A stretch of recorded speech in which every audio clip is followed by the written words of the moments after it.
with coverage you can count on. This is the Erie News Nowcast.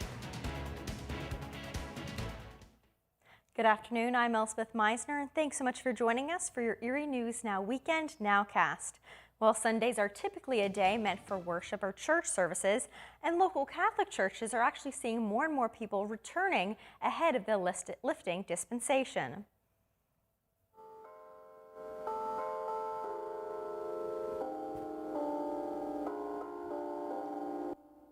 Churches all over the region are happy to see more and more familiar faces making their way into church.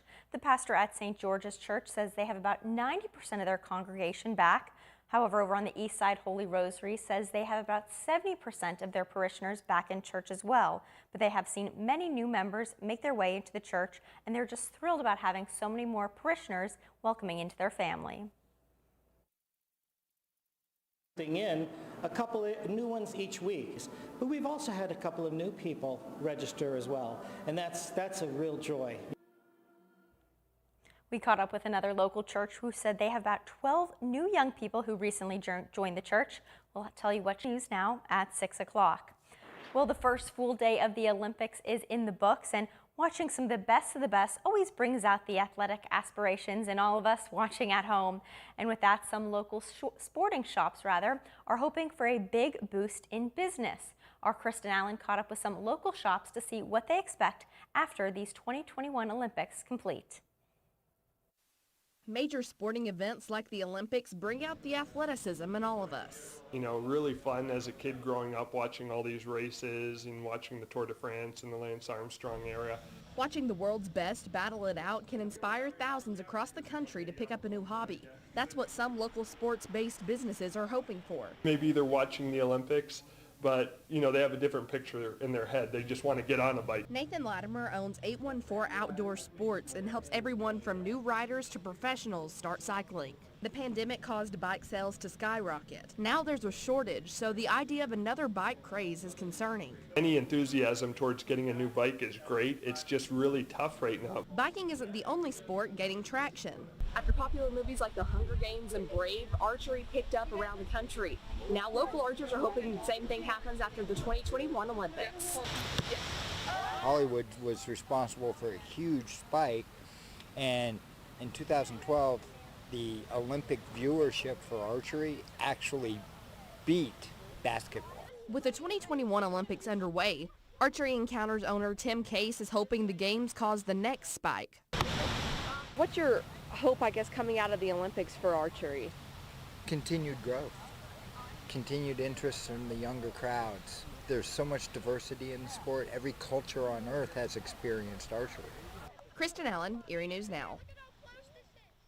Certainly nice to see so many people getting involved with those sports. We hope to see some new archers and bikers in our region after the Olympics. And as always, for all your Olympic coverage, you can catch the games on WICU. We have new details today on whether Delta services will ever come back to the Erie International Airport. Here's what we know right now. We have learned that a member of the airport's board of directors says that the chief financial officer, James Pikansky, is currently acting as the executive director of the airport, not Derek Martin. Our Isaac Petcash has the latest on this developing story. In the last 24 hours, multiple sources have told Erie News Now that Delta Airlines would be permanently stopping service to and from the Erie International Airport.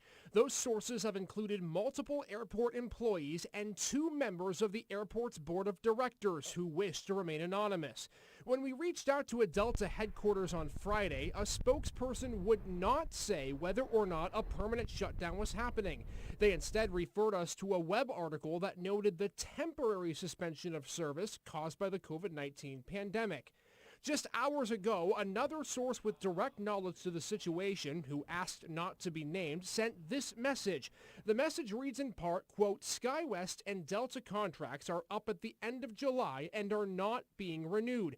The executive director knew as of May 26th the ground equipment was being removed. After that, the executive director prolonged the signage being removed to prevent the public and media from finding out.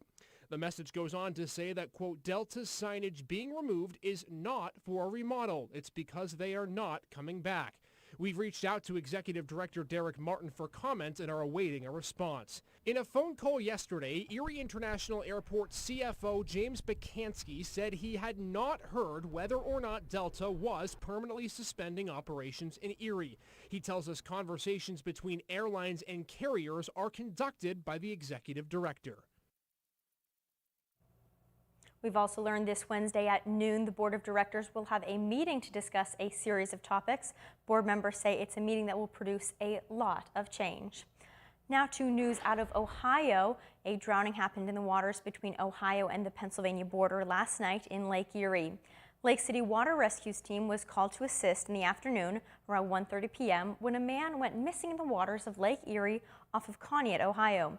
We've confirmed that the victim was recovered by the Lake City Fire Department, but rescuers say he did not survive.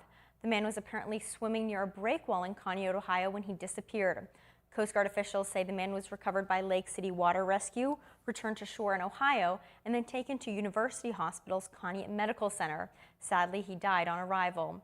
We know he was an adult male, but his name and age have not yet been released. Now turning to events all around the Erie region for today. You may have noticed the Erie Zoo closed early yesterday on Saturday. That was all to get ready for the real party animals to arrive.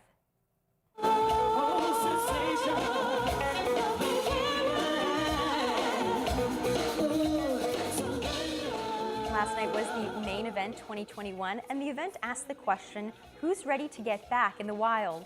The annual adult fundraiser at the zoo roared back after the hardships of last year with a new name and some wild style. In typical fashion, there were grazing stations, watering holes, a one-of-a-kind silent auction, and of course that live entertainment you heard. Over the years, this grown-up people party has proven to be a major fundraiser for improvements to the zoo. Tickets sell out in a heartbeat at $175 for Erie Zoo members and $225 for non-members. And if you're looking for a fun family activity for today, maybe a trip to Presque Isle might be on your list. And today is certainly the perfect weekend, as it is Discover Presque Isle. It wraps up today, and this weekend-long event all weekend long has been around the shores of Lake Erie. There's been vendors, activities, crafts, picnics, movies, and bonfires, and some nice tasty pancake breakfast there yesterday and today. So certainly something for everybody. Organizers say that even though it's different from years past, they're still seeing great turnout from both locals as well as visitors. Well, thanks so much for joining us for Erie News Now Weekend Nowcast. Be sure to tune in to Erie News Now at 6 o'clock for the latest news, weather, and sports. Have a great Sunday.